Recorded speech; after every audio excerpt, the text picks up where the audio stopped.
A casa tua c'è un folletto? Allora c'è anche BR Store.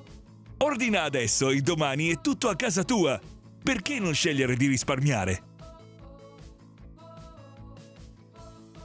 BR Store, siamo i migliori. Bene, affezionati di BR Store, innamorati del folletto. Oggi vediamo come funziona una lucidatrice PL515 con un folletto 135. Allora, prendiamo subito la nostra lucidatrice.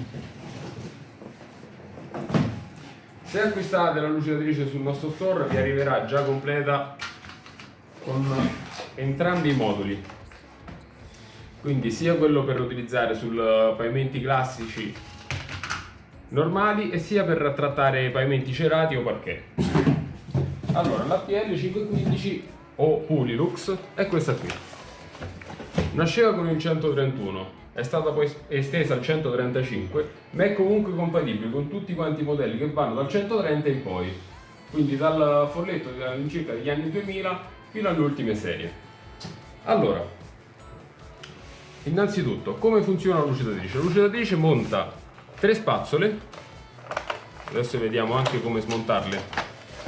Allora, premete prima il tasto arancione, alzate la macchina e la smontiamo. In sostanza ha un ingranaggio che fa girare poi a seguire tutte e 3 le spazzole. Le spazzole, rotando in maniera veloce, vanno a fare frizione sul pavimento.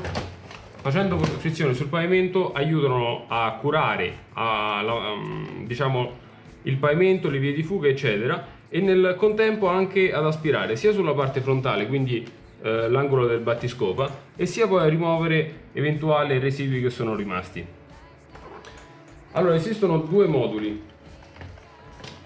e sono questi qua, e a casa vi arriveranno oltre alla lucidatrice entrambi i moduli. La lucidatrice inoltre che stiamo vedendo è una lucidatrice rigenerata. Cosa si intende per rigenerata? Allora, siccome è una lucidatrice che non esiste più in commercio, esistono soltanto usate.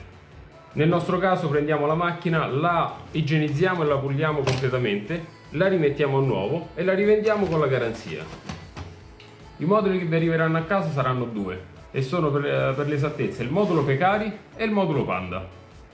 Ora vedremo le varie spazzole quali sono. Allora, innanzitutto queste sono le spazzole a corone differenziate, sono le più utilizzate, sono quelle che si utilizzano normalmente su tutti quanti i tipi di pavimento escluso il parquet. Sono particolarmente indicate per la ceramica, per il cotto, il gress, il clinker, gomma e anche altri tipi di pavimento.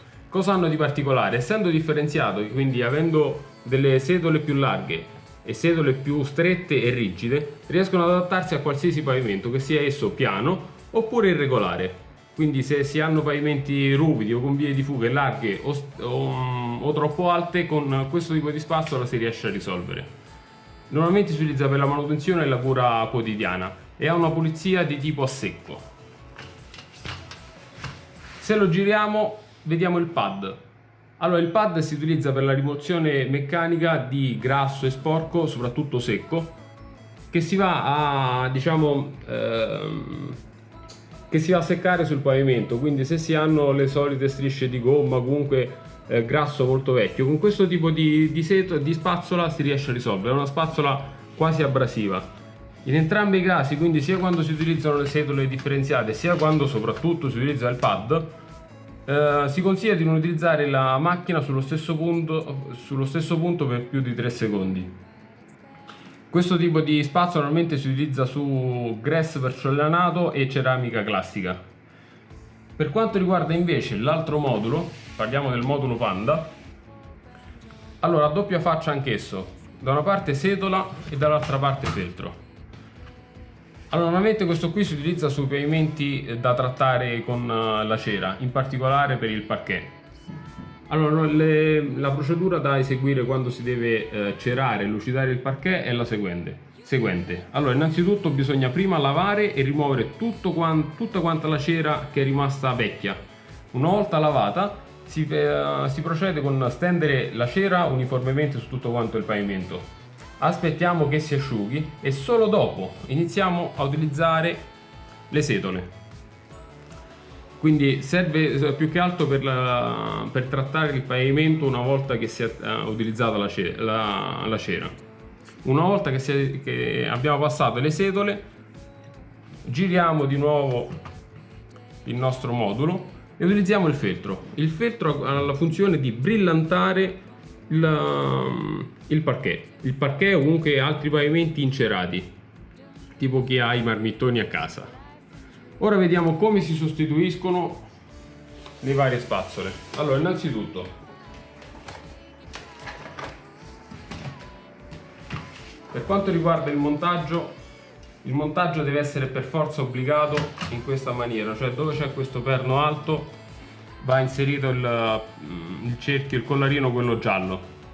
Una volta che abbiamo montato il modulo a seconda della nostra esigenza, quindi se serve il classico feltro o comunque la spazzola, basta comunque rotarlo, montarlo, dopodiché chiudiamo la nostra lucidatrice. E questo qui sarà il perno che poi permetterà al carter di tenersi fermo. Fatto questo, possiamo poi proseguire a montare direttamente l'accessorio con il folletto e possiamo già mandarlo in funzione. Nel momento in cui sganciamo, quindi dalla posizione in cui è in piedi il folletto, andiamo a sganciare la lucidatrice, possiamo già mandare in funzione il folletto e avremo quindi doppia funzione. La lucidatrice, oltre a lucidare, aspirerà anche, perché vi ricordo ha la funzione aspirante sia sulla parte frontale, quindi sulla punta, vi aiuterà in particolare negli angoli della casa, e sia sulla parte posteriore. E a differenza delle vecchie lucidatrici che erano molto più ingombranti, avendo questa forma a cuore riesce a essere molto più maneggevole e si riesce a, diciamo, non dovete continuamente spostare divani, sedie, eccetera. Vi ricordo che stiamo vedendo una lucidatrice rigenerata, la trovate sul nostro store www.brstore.com con il codice K0034.